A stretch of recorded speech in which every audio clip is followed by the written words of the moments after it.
pessoal, sejam bem-vindos novamente ao canal Tudo Sobre Aprender. E o Cá Entre Nós de hoje tá para lá de especial. Afinal de contas, eu trago uma parceira, uma amiga e uma profissional super competente para falar de um tema que todo mundo adora: formação de multiplicadores. E para você ter uma ideia da importância dessa convidada, se prepara que eu vou ler o currículo dela. Olha só. Graduada em enfermagem pela Universidade São Camilo. Pós-graduada em clínica médica cirúrgica e geriatra pela Universidade Federal de São Paulo. Tem mais. Especialista em educação em saúde pelo Instituto de Ensino e Pesquisa israelita Albert Einstein. Especialista em gestão em educação corporativa pela FIA-USP. Consultora de treinamento assistencial no ensino corporativo do Instituto Israelita de Ensino e especialista em programas de capacitações e treinamentos admissionais, setoriais e avanços para equipe assistencial, implantação e implementação do programa de trilhas de aprendizagem institucionais e profissionais na área da saúde, além de acompanhamento de auditorias e acreditações e implantação de educação corporativa em saúde. É pouco ou quer mais? Não te falei que o nosso encontro seria mais do que especial? Então, seja bem-vinda com a gente hoje, Giovana Brambila. Olá, Dani, bom dia, muito obrigada, é um prazer estar aqui com vocês, trazendo um pouco aí do nosso trabalho, é muito especial, né, esse momento, e poder trocar um pouco sobre o tema que é tão importante, né, que é programa de multiplicadores internos, né. Legal, Gi, então para a gente começar aí a nossa conversa e aquecer os motores, o que te motivou? Eu sei que a tua experiência, né, foi uma das motivações para isso, mas o que reforçou aí essa motivação para você trazer esse tema para o teu estudo, para o teu projeto de pesquisa? Eu acho que assim, esse é um tema que eu já gosto há muito tempo, né, eu trabalho com ele já tem mais de 10 anos, desde que eu entrei no ensino corporativo do Einstein. Eu era uma instrutora de treinamento, eu era uma multiplicadora de treinamento, e aí eu via que tinha fragilidades no formato no qual a gente tinha o processo, né, então assim, a gente entendia que tinha muitas oportunidades. E aí veio para mim várias questões, né, como é que será que outras empresas fazem? Será que devemos continuar fazendo? Será que devemos continuar fazendo melhor? Né? Então, assim, eram várias coisas que a gente vinha trazendo, né, e dentro da minha própria experiência de trabalho, a gente tentou implementar, né, N fases, né, dentro de um processo de multiplicadores de treinamento, mas nenhuma que de fato a gente conseguia consolidar. Então a gente fazia etapas, mas nunca o processo como um todo, né? E aí veio a necessidade de estudar mais sobre esse tema, entender, lógico, como outras empresas fazem e entender o que a gente tem dentro de referências bibliográficas, artigos, né, que trazem e que possam embasar aí no melhor modelo, levando em consideração aí o programa e a valorização até do capital intelectual das organizações, né, porque nada mais é do que valorizar e multiplicar, né, o conhecimento das organizações dentro da própria organização. Então, eu acho que essa foi a minha dor quando eu falei: "Eu quero estudar esse tema". Legal, Gi. Em todo esse estudo, né, dessa pesquisa, desse aprofundamento que você teve aí ao longo de alguns meses, traz para a gente qual foi o ponto alto, assim, dessa tua descoberta, dessa tua análise. O que você pode trazer para a gente dessa experiência de pesquisa e de vivência, né, porque você vive muito isso, qual é o ponto alto? Eu acho que a gente teve aqui 2 pontos altos, né, quando a gente teve aí a intenção, né, teve o principal objetivo de mapear, de identificar e comparar os diversos formatos de programa de multiplicação. Então, eu acho que esse foi um grande ponto alto, porque a partir disso a gente conseguiu analisar vantagens e desvantagens de diferentes modelos. Então, acho que começou daí. Então, a gente fez o nosso trabalho por meio de benchmarking. Então, a gente fez o benchmarking com empresas grandes, né, que tivessem aí universidade corporativa implementada, E um programa de multiplicação consolidado, né? O que seria isso? Que tivesse todas as etapas e que tivesse resultados. A partir disso, acho que o outro ponto alto foi quando, a partir dessa análise de vantagens e desvantagens, a gente conseguiu recomendar quais são os pilares de um programa de multiplicador interno mais próximo do ideal.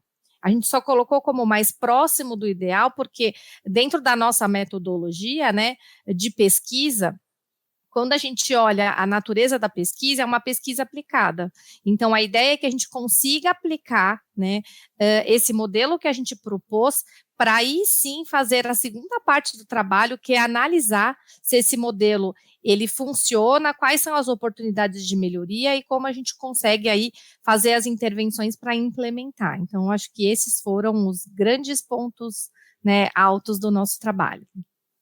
Hoje, legal. E aí eu vou pegar um ponto aí da tua fala e vou dar um foco maior, vou dar um destaque. Você pode contar para a gente o que seria, então, esse programa ideal ou próximo do ideal? Que dicas que você coloca aí para a conversa? Lógico, lógico. Eu acho que aí é que é a grande cereja do bolo É do a trabalho, cera. né? Então, acho que assim, pelas análises que a gente fez de vantagens e desvantagens, a gente entende que esse programa de multiplicadores, ele deve ser um programa baseado num projeto. Então, ele deve ter todas as etapas que um projeto contém, né? Então, ele deve ter, né, toda uma análise do pré-projeto, onde a gente vai fazer, nesse momento, alianças e parcerias internas dentro da organização. Até porque a gente precisa ter, né, essas alianças e também precisa ter recursos financeiros para seguir com esse projeto, né. A partir disso, eu tenho alianças, eu tenho recursos financeiros, eu posso iniciar o meu projeto. Aí, definição de escopo de projeto, equipe, atividade, prazo, enfim, né? Aí tem a própria execução do projeto em si, desde o momento em que eu inicio, planejo, executo, monitoro, e a acompanhação, e o acompanhamento desse projeto. Então, nesse momento em que eu acompanho esse projeto, eu consigo fazer uma análise de todo esse ciclo e aí, como eu disse, propor melhorias, né? Então, baseado no que a gente recomendou, a gente coloca aí que esse programa ele deve ter aí 6 eixos, né? E quais seriam esses eixos, né? Então, um eixo de recrutamento e seleção, um eixo de capacitação e desenvolvimento, que vai muito além de formar, né? É formar e desenvolver, acompanhamento e feedback, né? Então, vai muito mais, né, vai além do que só acompanhar esse multiplicador, acompanhar seu desempenho, é proporcionar aí para eles feedbacks imediatos, né? Com ferramentas estruturadas, ter um canal de comunicação com e entre esses multiplicadores, que faz toda a diferença. Uma para eu me comunicar de forma transparente com eles, e outra que eles tenham um canal de comunicação entre eles, de troca de informação, de troca de conhecimento, né? Então, uma comunidade de prática mesmo. Ter a fase de reconhecimento e recompensa. Então, a gente entende que eles precisam ser reconhecidos, eles precisam ser recompensados. E aí vem desde incentivo financeiro, né, até ter um destaque diferente dentro da organização. E passado esse momento, a gente entende que a gente precisa reter e fidelizar.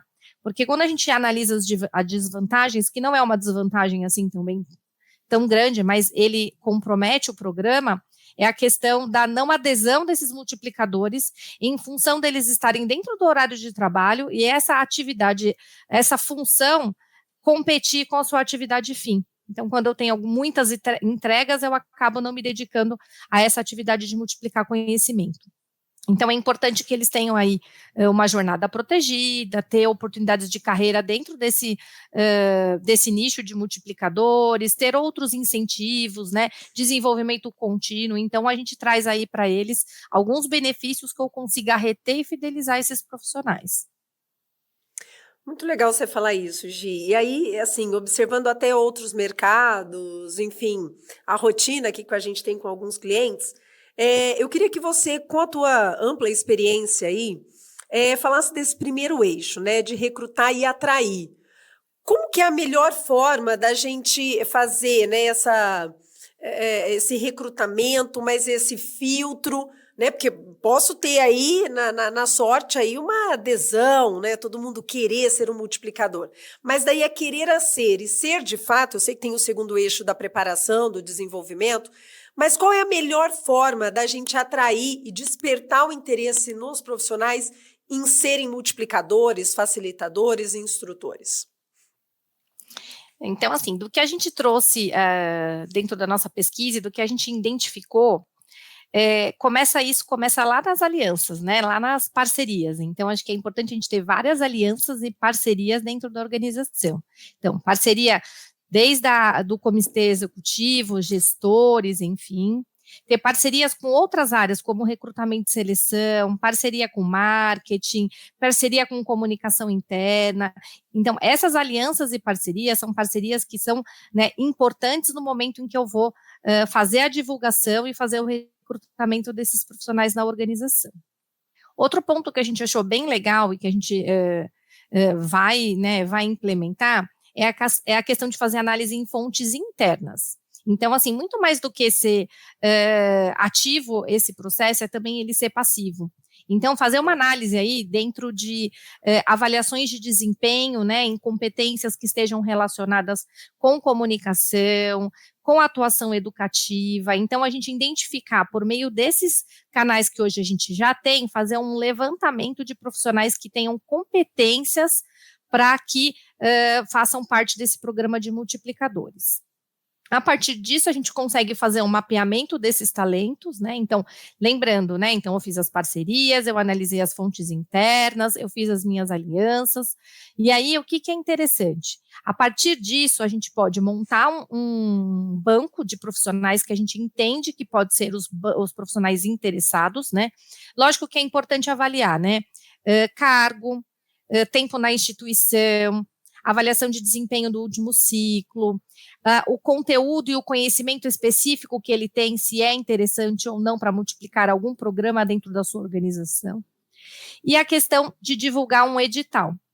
Então, quando eu divulgo esse edital, ele tem que ser o mais transparente possível, né? Então, na divulgação desse edital, eu tenho que trazer todas essas questões que eu relacionei agora, né? Você deve ter tanto tempo de cargo, você deve ter, atuar em determinada área, deve ter disponibilidade, enfim. Então, eu trago, né, esse profissional aí para selecionar. No momento que eu faço essa seleção, eu vou fazer uma avaliação desses profissionais, né, levando em consideração os critérios, e aí tem que ter um comitê de avaliação.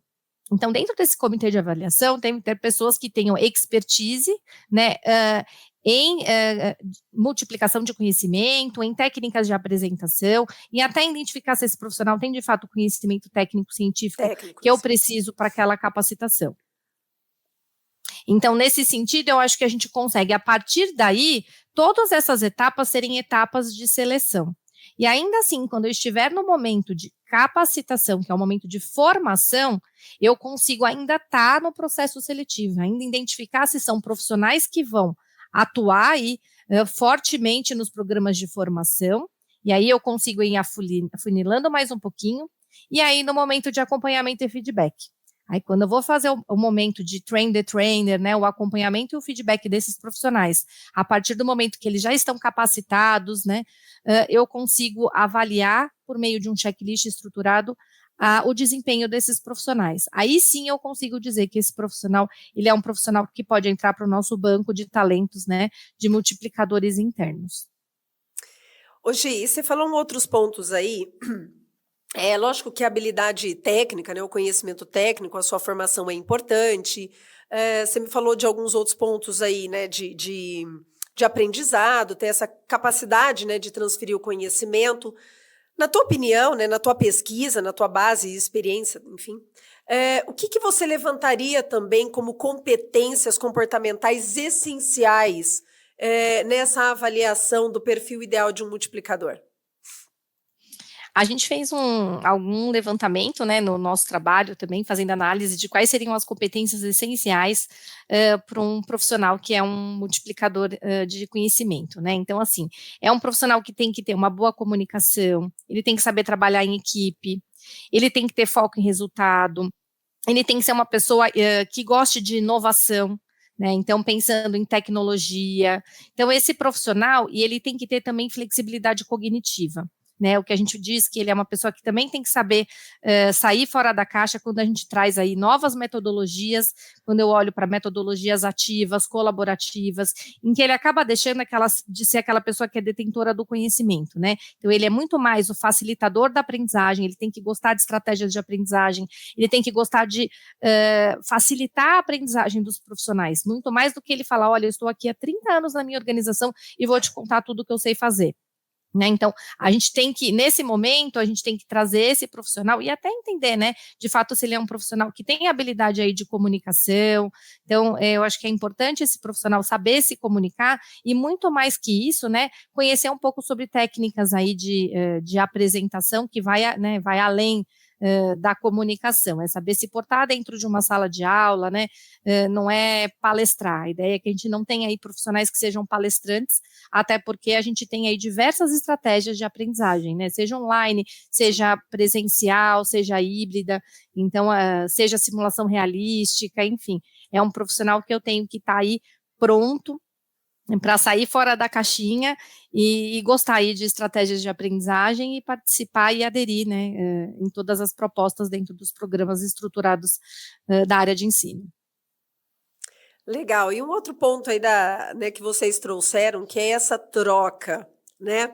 O que normalmente, assim, eu acho que toda troca você tem ganhos, né? Você ouve uma história daqui, ouve uma realidade dali e tal.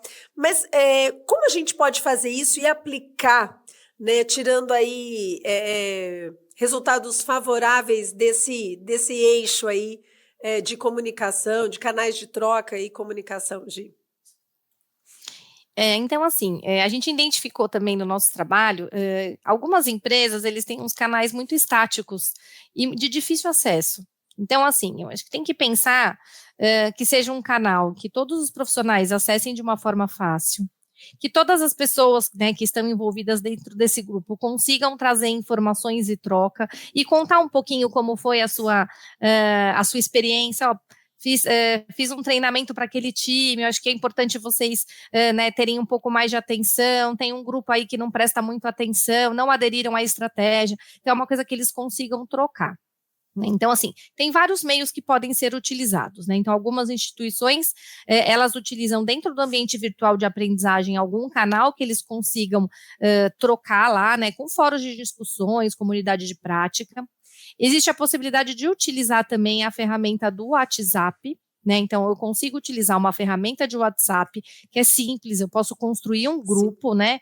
E aí eles podem fazer essa troca lá. Então, acho que é importante eles também trocarem, né, informações relacionadas à aprendizagem. Vi um vídeo, vi um material, vi um artigo, fui num simpósio, estou trazendo para vocês informações. Então, para vocês perceberem o quanto é importante esses profissionais terem aí, ser muito mais do que um profissional que é reconhecido dentro da sua área de atuação, mas também uma pessoa que gosta de educação e aprendizagem.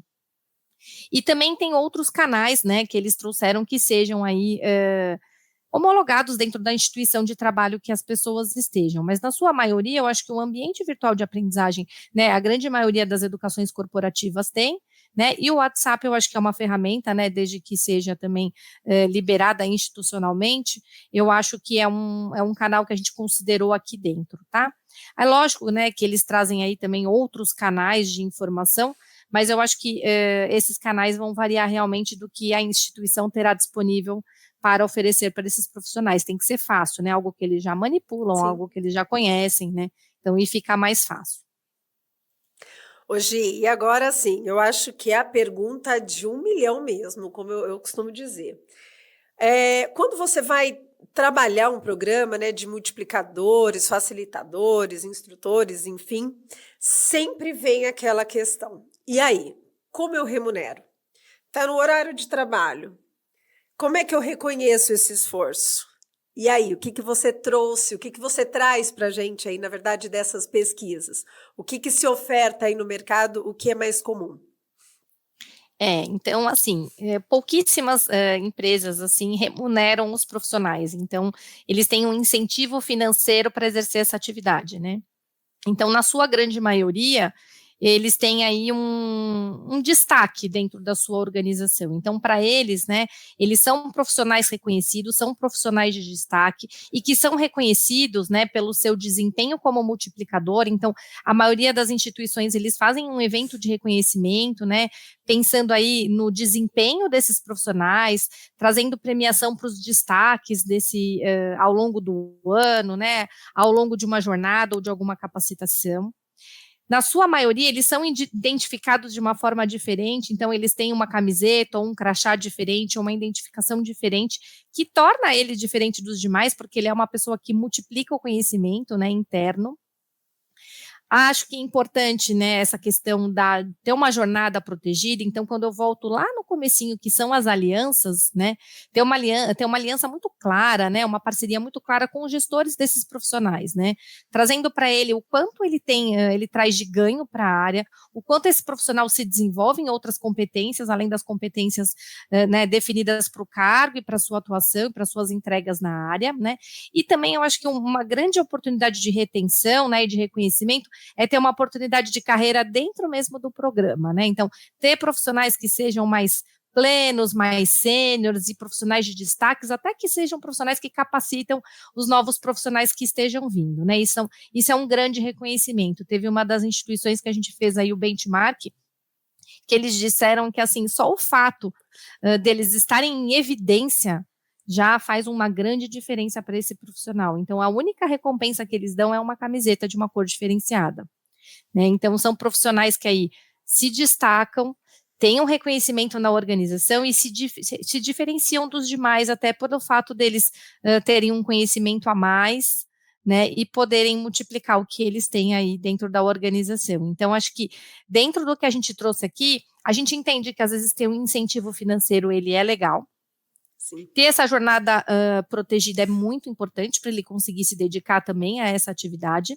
E ter essa oportunidade de carreira, né, pensando aí como multiplicador, eu acho que faz com que eles favoreçam aí o desenvolvimento contínuo, né, que eles queiram sempre cada vez mais melhorar, progredir dentro desse nicho aí na instituição. Nossa, Gi, eu acho que essa sua resposta aí, ela vai esclarecer, mostrar, né? Vamos usar outro termo, mas vai mostrar algumas outras formas, né? Porque muitas empresas acabam não implantando de forma efetiva esses programas, justamente porque se vê impedido ali, poxa, mas eu vou ter que fazer uma remuneração a mais, um algo a mais, tal. Não, eu acho que esse reconhecimento é trazer assim essa estrela, né?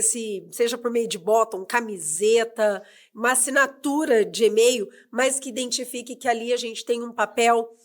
Ali nós temos um profissional exercendo o papel de multiplicador de um conhecimento, de uma prática e de uma ação. E aí um outro eixo da pesquisa que me chamou a atenção, que eu queria que você desse um zoom aí, sobre esse acompanhamento.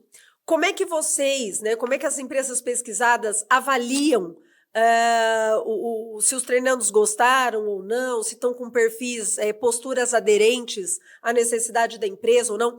Como que é a prática desse último eixo aí? Quando a gente fala aí, né, de acompanhamento e feedback, a gente analisou em diversas empresas que todas elas, de uma forma ou outra, eles fazem esse acompanhamento.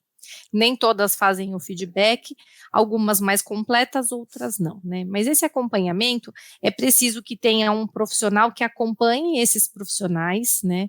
E por meio de um checklist estruturado, ele consegue avaliar pontos importantes que eles têm que ser avaliados durante a sua performance como multiplicador, né? Daquilo que é esperado, levando em consideração conteúdo, estratégia, apresentação pessoal, tempo, né? Atendimento ao aluno e todas aquelas competências que eu trouxe para você lá atrás, né? Como competência, né? Desenvolvimento da equipe, enfim. Então, acho que isso é muito importante, eles desenvolverem um checklist para acompanhar. Essa avaliação a gente entende que tem que ser uma avaliação periódica, né? Porque hoje eu estou me sentindo avaliada, eu tenho uma performance, passa um tempo, né? Eu começo a ter outra performance e eu tenho que voltar. Então, acho que assim, isso tem que ser periódico e contínuo, e o feedback imediato, ele é fundamental, né? Então, assim, olha, sua performance hoje foi assim, eu percebi assim. Isso trazendo um profissional que tenha mais conhecimento e baseado nesse checklist estruturado. Então, a gente faz uma conversa, a gente faz uma troca, né? Pode usar uma ferramenta de feedback, por exemplo, a ferramenta Adapt. Então, você pode usar uma ferramenta para fazer esse feedback imediato e ter esse alinhamento com esse profissional. Com relação à avaliação desse profissional, né, pelos os colaboradores ou pelos profissionais que participaram daquela ação de aprendizagem, a gente disponibiliza para eles a avaliação de satisfação. Então, é importante que nessa avaliação contenham itens, né, essenciais que tragam informações sobre o desempenho do instrutor. É lógico que na avaliação de satisfação vai trazer sobre o conteúdo, sobre o objetivo de aprendizagem, aplicação na prática, dentre outras coisas, trazer informações sobre a performance do instrutor. Né? Então, acho que isso é importante porque a gente retroalimenta esses instrutores com informações, né, sobre a performance dele dentro das ações de aprendizagem. Então, são esses dois eixos, né? Então, são profissionais que têm que ser acompanhados e receber feedbacks imediatos para a gente seguir, né, de uma forma clara, transparente e desenvolver esses profissionais e a avaliação de satisfação do treinamento, porque por meio dela a gente consegue aí ter feedback com relação ao desempenho, né, com o olhar aí do aluno. Não, Gi, eu acho que muito legal. As informações que você nos trouxe aqui vai ajudar a tornar mais entendível o processo de implantação, né, e iniciar isso nas organizações, do pessoal aí que nos assiste, acho que vai contribuir e muito. E aí, Gi, só aproveitando aí, fazendo nossos 5 minutinhos de merchan, eu queria apresentar para vocês, tcharam! O curso de formação de multiplicadores é mais um produto do Originais Didática. Então, para esse eixo 2 que a Gi evidenciou aqui na conversa, né, sobre o processo de capacitação e desenvolvimento dos multiplicadores, os Originais Didática dão uma super força trazendo esse programa para que você possa começar a desenvolver essas pessoas que têm aí a condição, a habilidade, a competência de transferir o seu conhecimento para outras pessoas das organizações. Então, caso você tenha interesse, entre em contato com a gente para saber um pouco mais do programa de formação de multiplicadores, mais um produto Originais Didática. Gi, eu só tenho que agradecer, você sabe o quanto eu te admiro, o quanto eu te respeito, o quanto eu gosto, assim, da forma como você torna as coisas simples, né, e praticáveis, executáveis. Então, eu só tenho que agradecer. E aí, para finalizar, eu queria que você desse um recado aí para o pessoal que está nos assistindo, valorizando a importância do programa de formação de multiplicadores. Eu acho que eu que agradeço, tá? Muito bom a gente estar falando sobre esse tema aí. Acho que muito importante vocês terem um produto relacionado a isso, né? Assim, dentre as empresas que a gente fez benchmark, muitas delas precisam desse tipo de produto e utilizam outras consultorias para complementar o trabalho deles. Eu acho que o grande recado mesmo para as organizações é que valorizem aí os profissionais internos das suas organizações, levando em consideração que esses profissionais eles já são aculturados, eles são profissionais que vão levar a melhor prática dentro da organização, eles têm exemplos práticos, então são profissionais que a gente tem que olhar para eles e tem que disseminar a gestão do conhecimento dentro da organização. Então a gente tem aí um trabalho muito grande de pegar o que é de fora, trazer para dentro, personalizar, depois nem sempre fica uma capacitação que fica adequada, então eu acho que é importante vocês olharem para quem vocês têm dentro da organização. Eu acho que é um esforço, mas é um esforço que vale muito a pena, né, quando você consegue transformar o conhecimento dentro da sua própria organização, né. Então, parabéns aí para vocês também terem um programa como esse, né, que é essencial, né, para as instituições, porque elas realmente sentem a necessidade de formar esses profissionais e não sabem como, né, então a didática tendo esse portfólio, né, eu acho que é muito importante. Ai, Gi, muito legal. Agora eu vou falar para você ficar ainda mais bonita para a gente tirar uma foto. Olha aí! Gi, obrigada, viu, por tudo. Eu que agradeço. Por esse momento único, assim. Conte super sempre obrigada com a de gente, verdade. Viu? Então tá, Gi. Um beijo. Agora vai subir um monte de crédito aqui falando de todo mundo, ó. Tem uma plateia aqui te assistindo. Ah, não vejo nada. Pronto, Gi, agora acabou de verdade.